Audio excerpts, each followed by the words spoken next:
Assalamualaikum dan salam sejahtera. Saya Nadia binti Abu Bakar, matrik nombor JK13608/20. Sarawak ialah sebuah negeri terbesar di Malaysia di mana Sarawak mempunyai banyak etnik.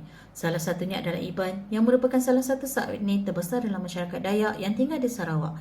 Mereka telah bertapak di seluruh Sarawak di pelbagai wilayah, dibezakan mengikut dialek dan dikaitkan dengan lokasi penempatan mereka serta etnik mereka berdasarkan sifat persekitaran. Kegiatan ekonomi masyarakat Iban lebih berasaskan alam semula jadi, terdiri daripada puar iaitu tekstil Iban, bako dan tikar serta ukiran kayu. Gaya hidup nomad masyarakat Iban sebelum ini telah membentuk budaya dan warisan di mana budaya yang terbentuk daripada alam semula jadi dan melalui proses asimilasi, silang budaya dan akulturasi budaya. Terdapat dua jenis iaitu budaya objek dan yang melibatkan artifak dan budaya bukan objek iaitu warisan tidak ketara. Kedua-dua elemen ini mempunyai kaitan yang kuat dalam mencipta legasi bangsa Iban hari ini. Terdapat beberapa jenis artifak yang sinonim dalam budaya Iban yang mempunyai pertalian dengan alam semula jadi. Yang pertama adalah puar. Puar adalah sejenis tenunan kain. Masyarakat Iban membangunkan pembuatan tekstil dalam budaya mereka dengan memanfaatkan alam sekitar dengan menggunakan pelbagai tumbuhan hutan untuk menghasilkan warna dan benang.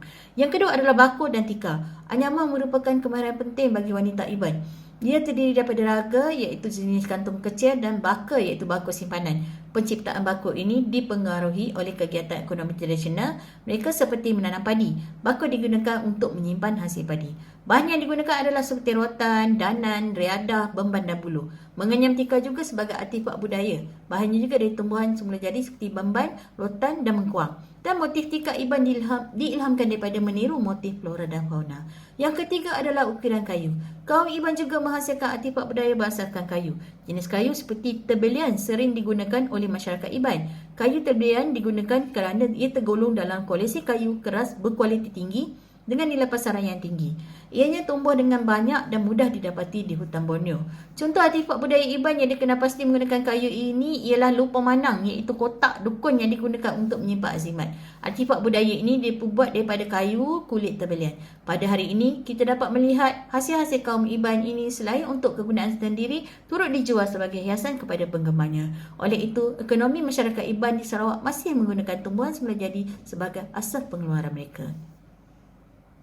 Hai, Assalamualaikum dan salam sejahtera. Nama saya Nur Anis binti Jaafar, matrik nombor JK13623/20. Okey, hari ini saya akan menceritakan sedikit tentang cara hidup masyarakat Iban di Sarawak. Okey, umum mengetahui bahawa Iban ini dia merupakan salah satu subetnik yang terbesar dalam masyarakat Dayak yang tinggal di Sarawak, iaitu sebahagian daripada Pulau Borneo. Okey, masyarakat Iban ini dia adalah merupakan etnik yang paling besar di bumi Borneo.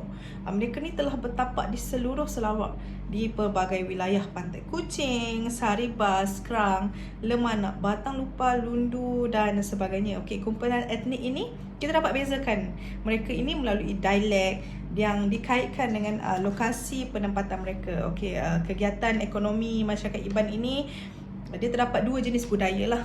Ada masyarakat Iban ni budaya objek, yang mana ianya melibatkan artifak, dan budaya bukan objek yang melibatkan warisan yang tidak ketara. Okey, kita mengenali masyarakat Iban ini melalui tekstil Iban iaitu puar. Puar ini ia dikenali sebagai tekstil suci, tekstil yang suci dalam budaya Iban ini. Melalui bako dan tikar, iaitu pada zaman dahulu anyaman ini dia merupakan kemahiran yang paling penting bagi wanita Iban. Okey, dan ukiran kayu, iaitu kaum Iban ini dia akan menghasilkan artifak budaya berasaskan kayu. Jenis kayu seperti tebelian sering digunakan oleh masyarakat Iban ini untuk menghasilkan tiang rumah, keranda, tangga dan juga ukiran kayu.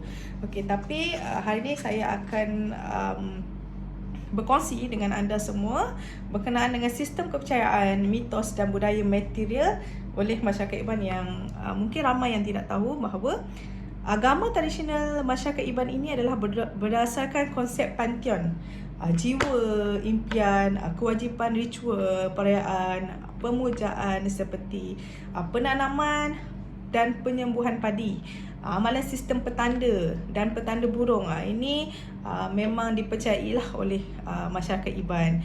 Okey, alam para dewa. Petara dalam budaya Iban dia menggabungkan makhluk baik yang mempunyai kuasa terhadap kerja fenomena alam. Masyarakat Iban ini mereka percaya kepada dewa-dewa Iban. Okey, dewa-dewa yang dikatakan ni adalah dewa puncak pokok iaitu petara pucuk, dan dewa bumi iaitu petara tengah tanah. Okey, petara dalam masyarakat Iban ini adalah dewa. Okey, kesemua dewa Iban ini mereka ni diseru semasa perayaan Gawai dan dalam sembahyang ataupun dipanggil sampi dan mantera iaitu pengap ataupun timang. Okey, manusia dalam kelompok masyarakat Iban ini mereka percaya bahawa berkomunikasi dengan kuasa gaib ini melalui mimpi. Mimpi bagi mereka adalah tempat pertemuan di antara manusia dan petara mereka, iaitu dewa mereka lah. Kuasa gaib nyata dalam mimpi manusia dalam alam gaib untuk menyampaikan beberapa petunjuk atau amaran kepada manusia bahawa mereka mesti berhati-hati dalam setiap pergerakan. Okey, mereka mempercayai dengan sangat kuat tentang kewujudan dewa dan banyak lagi kuasa yang luar biasa, dan mereka ni boleh berkomunikasi dengan roh melalui ritual, perayaan ataupun gawai. Okey, yang dikatakan petanda tadi ataupun omen, masyarakat Iban ini memang dibimbing oleh petanda dalam menjalankan setiap aktiviti harian mereka. Okey, burung petanda Iban ialah 7 menantu singalang burung. Orang Iban dia menganggap panggilan burung ini sebagai petanda, iaitu panggilan burung-burung ini dia mempengaruhi aktiviti pertanian harian kaum Iban dan juga ketika mereka ni keluar berburu. Okey, pada zaman dahulu ni orang Dayak tidak akan memulakan apa-apa ekspedisi memburu kepala tanpa berunding dengan burung petanda. Okey, dan mereka percaya pada semua jenis tanda ataupun petanda yang dianggap sebagai satu bentuk amaran kepada manusia. Okey, mana-mana tanda harus disambut dengan upacara miring. Upacara miring ni adalah persembahan makanan yang memberikan persembahan kepada Tuhan mereka. Ini adalah untuk meredakan sesuatu keadaan yang berlaku di antara manusia dan Tuhan mereka. Okey, mereka dengan berbuat demikian upacara miring ini, mereka masyarakat Iban ni percaya bahawa ia dapat membawa tuah kebahagiaan, kekayaan kepada kehidupan mereka. Walaupunlah haiwan itu membawa petanda yang baik, dia juga mesti disambut dengan miring supaya manusia mendapat tuah yang lebih berganda. Okey, upacara miring dalam masyarakat Iban ini adalah sebuah persembahan. Itulah caranya mereka bersyukur kepada Tuhan atas rahmat dan pertolongan mereka selain nak mengelakkan kejadian yang tidak diingini. Okey, tujuan upacara miring yang tadi ni dia adalah untuk memberkati rakyat, melindungi dan membawa kebahagiaan dan keharmonian seluruh masyarakat. Okay, ritual macam miring tadi ni dia selalunya diadakan sebelum sesuatu aktiviti penting itu diadakan ataupun selepas berlakunya sesebuah bencana ataupun perkara yang tidak diingini berlaku kepada rumah panjang. Okey, bergantung kepada kepentingan majlis, iaitu bilangan yang hadir untuk upacara miring ini boleh mencecah ribuan. Dia akan melibatkan beberapa komuniti. Lazimnya miring besar dilakukan semasa gawai Dayak ataupun gawai hantu. Okay, pada zaman moden, miring ini masih dilakukan, tetapi untuk menyambut tetamu penting seperti menteri kerajaan ataupun orang-orang kenamaan. Okey, kesimpulannya, pengetahuan manusia dalam mencipta sesuatu yang merangkumi artifak dipengaruhi oleh alam semula jadi, dan dalam garis masa sepanjang tempoh mereka menyesuaikan diri, berkomunikasi dan mewujudkan konflik antara satu sama lain.